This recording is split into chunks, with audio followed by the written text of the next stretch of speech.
Hey everybody, this is Dan Moss, and this is my very first web lesson.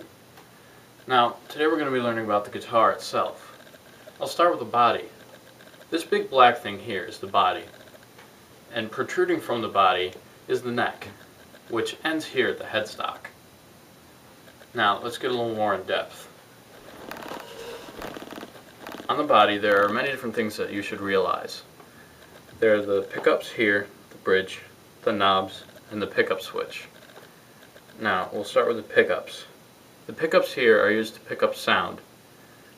They use magnetism to pick up the sound from your metal strings. There are different types of pickups, different settings that you could use, and depending on what sound you want, you should experiment with other pickups. Now, here is your pickup switch. What this does is switch which pickups are on. Now, it's pretty simple because there's two here, two pairs like normal electric guitars. They normally only have the three-way switch: down, middle, and up. And when you switch downwards, it's going to this treble pickup here near the bridge. When you switch it to the center, it's going to both treble and bass pickups.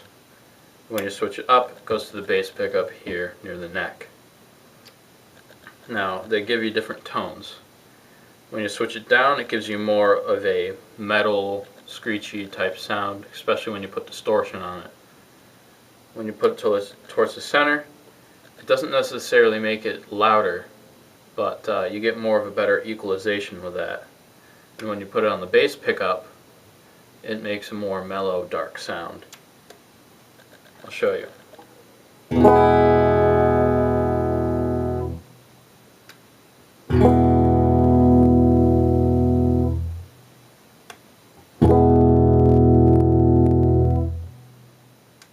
Now, likewise with the tone change, you have this, the tone knob.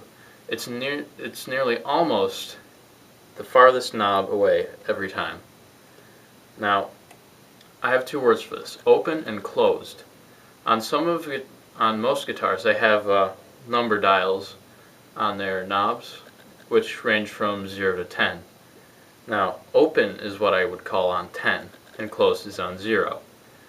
Open is what gives you more of a brisk, bright sound, like this. When you have it closed, it gives you much more of a dark and mellow sound. It's kind of muffled. Now, this other knob needs no explanation. That is your volume knob, and it's normally almost always right next to where you're picking. Let's go to the neck. Now, with the neck, there's two different kinds of necks. You have the bolt-on and a neck through. And what that means is how it's attached to the body. This one is a bolt-on, as you can see here. It bolts on here. The difference between a bolt-on and a neck through is the fact that the neck actually flows through the body with the wood. So it's not bolted on or anything, so it keeps the tone connected. It gets a very great tone, although it does cost more. Now, something that you may have noticed is the fact that there are two different colors here. That's very important. This also marks the difference between the neck and the fretboard. The fretboard can be made of a different wood. Right here I have an ebony wood on top of a hard white wood. Now, what I like about ebony is that it's got very smooth surface. So, what I do is I solo stuff on this guitar because it's easy to bend and it's easy to slide. I like it a lot, and it's got a beautiful tone. Now, another thing is these dots here, they're fret markers. And what they do is mark the frets, which are these spaces between these metal lines. The metal lines keep your note the same on every fret that you put it on at the same time. So, and I put it on the same fret, keeps it the same note. Unlike with a fretless guitar, you're kind of guessing where you want your fingers to go. It takes a lot of skills to use a fretless guitar, but there are many other things that you could do with a fretless guitar that you can't do with a fretful guitar. So, now about the fret markers. They can come in a variety of different types of fret markers, like pearl or colored wood. You can get them in different colors, shapes, and stuff. You've got skulls and crossbones and stuff, like on Metallica's Kirk Hammett special guitar, the KH series with ESP guitars. And he actually has a metal KH symbol on his double fret, which symbols the octave. It's the same note, just higher. Now here at the end of the neck is what is called the nut. This supports the strings off from the fretboard so that it doesn't buzz against the frets when you strum. So that also kind of sets them up to go against here. These individual spots are where the strings attach for the tuning keys. These here in the back are your tuning keys. And depending on if you tune it right or wrong, you can change it to be right, or you can keep it the same way it is.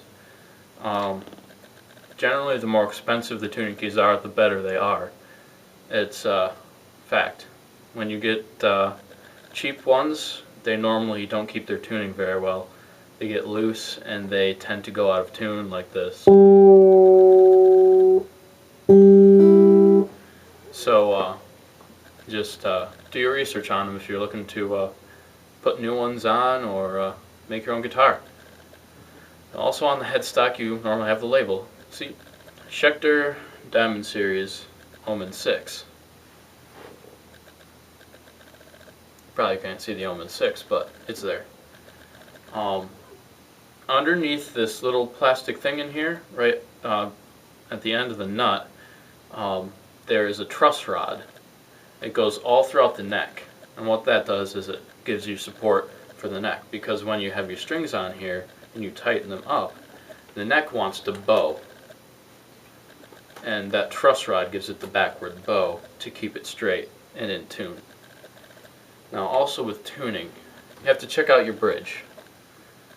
These here are fine tuning. When you get this bottom here in tune, which tunes E, A, D, G, B, E,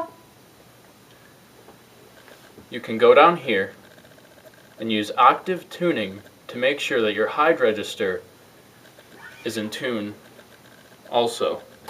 Many guitars don't come automatically in tune. Almost all of them do not. You can pay for it. It probably costs a lot. It took me about an hour to get this perfectly in tune with itself, but it's definitely worth it.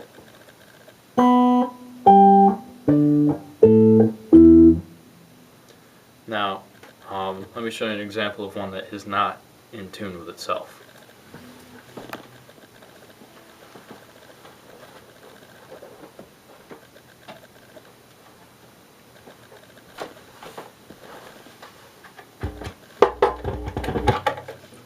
This is my Gibson Epiphone Dot. It's very old and it is not in tune with itself. As you can see, it's in tune with itself down here. But as soon as you do octave tuning up here, you can hear that the top is sharp. Now let me make sure about the next few. It's pretty in tune down here. And it's in tune there. It's very inconsistent. And that is very flat. It's very inconsistent. So, I hope you use this information to better yourself with guitar. And my cat just went into the loft. Uh-oh. She's gonna take a while to get out.